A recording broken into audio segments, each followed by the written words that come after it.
That the long-gestating crime drama Gotti is a dismal mess comes as no surprise. What does shock is just how multifaceted a dismal mess it is.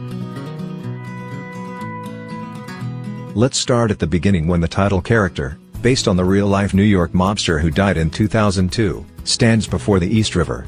Played by John Travolta, this is John Gotti ostensibly at his dapper peak. Mr. Travolta's charismatic, high-voltage smile is wide, and he approximates the real-life Gotti's speech credibly. So far, so good. Then you hear the words coming out of his mouth. Mobsters such as himself end up dead or in jail, according to his little speech. I did both. Good grief. The conceit of Gotti speaking to the audience from beyond the grave might have been more effective had he been given dialogue that didn't make him sound like an idiot. There does exist the possibility that John Gotti was an idiot. But because the movie, written by Lem Dobbs and Leo Rossi, an actor who appears in the film while also serving as one of approximately 700 credited producers, never attains a point of view on the character, one can't really say. The movie, directed by the actor Kevin Connolly, does not recover from the opening outburst.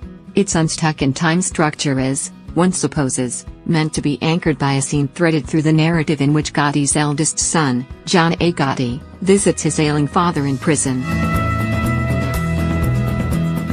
But Gotti mostly incoherently bounces around the 70s, 80s and 90s, recounting highlights of his criminal exploits, including the assassination of the mob boss Paul Castellano in 1985. One suspects that jumbled structure was used because a linear account of Gotti's criminal career would reveal little beyond banal tawdriness. Far from being any kind of Machiavellian mastermind, the Gotti here is driven by mere resentment. In a nightclub, conferring with an underboss, he points out various thugs and notes his dislike and distrust of them all.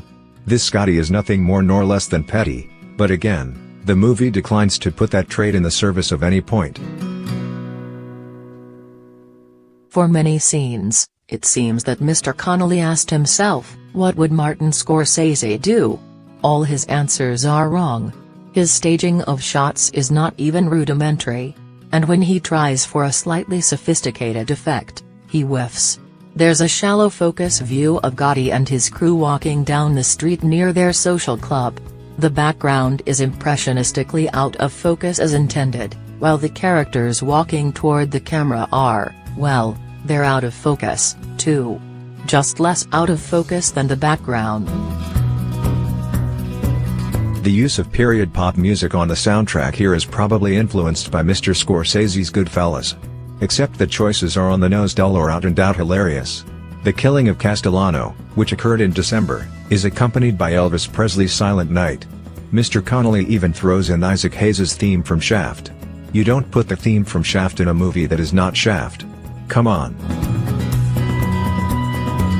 Rated R for language, violence, abuse of Isaac Hayes. Running time, 1 hour 45 minutes.